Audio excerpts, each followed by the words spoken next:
Сәлеметсің бе білім алушы? Қазақ тілі сабағын бастаймыз. Бүгінгі сабақтың тақырыбы зат есімнің тәуелденуі. Бүгінгі сабақта сен тәуелдік жалғауларының қолданысын білесің. Тыңдаған материал бойынша тірек сөздерді белгілей отырып, ашық және жабық сұрақтарға жауап бересің. Ендеше сұрақты қағып алатысы арқылы өткенді еске түсірейік. Зат есім дегеніміз не? Тәуелдік жалғау деген не? Тәуелдік жалғау неше жақта тәуелденеді? Ендеше кинометафора әдісі арқылы бейне жазбаны көріп шығайық. Мына аю менің аюыма ұқсайды екен. Дана, оны әлі ешкім сатып алған жоқ. Ешкімдікі емес, жай ғана аю. Мына қоянда жай қоян ғана. Егер ақысын төлеп сатып алсам ғана, менің қояным деп айта аламын. Мәне? Енді бұл сенің қояның болады. Дана, тәуелдік жалғау заттың біреуге не бір нәрсеге тәуелді меншікті екенін білдіреді. Қоян сөреде тұрғанда ешкімнің меншігі емес еді. Сондықтан қояным деп айта алған жоқсың. Қазір сенікі. Сондықтан қояным деп деген тәуелдік жалғауын жалғап айта аласың.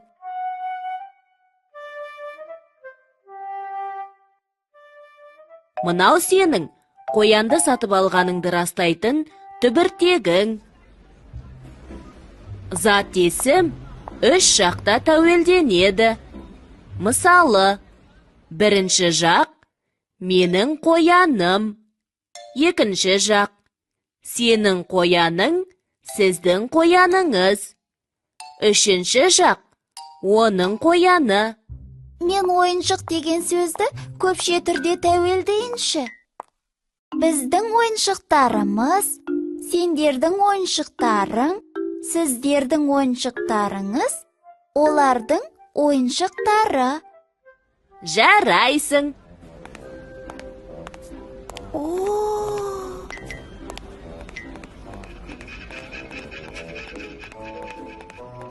Менің қояным ең сүйкімді.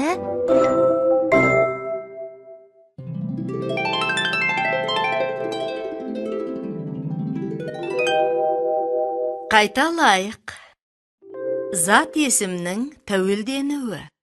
Тәуелдік жалғау заттың біреуге не бір нәрсеге тәуелді, меншікті екенін білдіреді.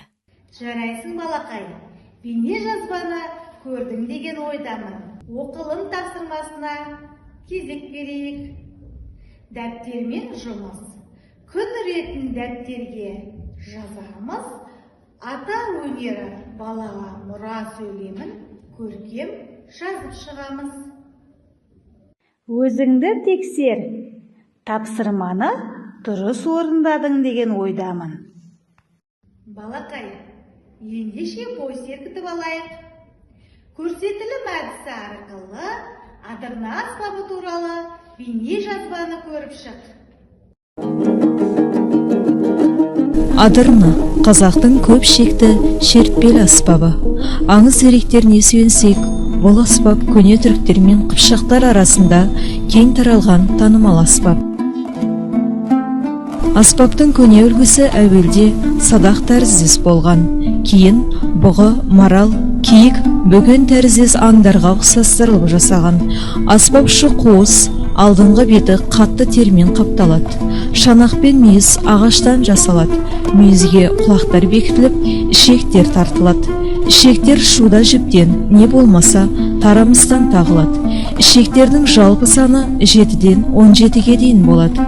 Аспап қалыңдығы 8-10 сантиметр, жалпы тұрқы 48-50 сантиметр. Сан ғасырдан сыр шертетін адырнаның тартылуы да ерекше. Оны тізенің үстіне қойып, басын иыққа тіреп, ішектерін іліп, тартып, кейде шертіп ойнайды. Адырна қазіргі кезде фольклорлық әуендер мен шағын күйлерді орындауға қолданылады.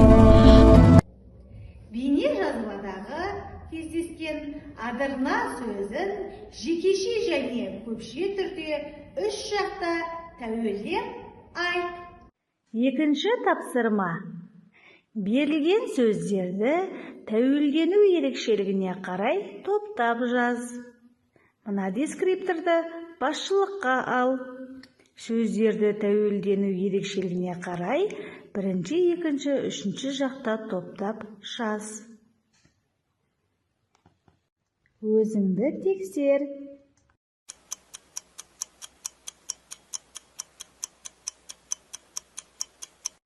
Тапсырманы дұрыс орындадың деген ойдамын.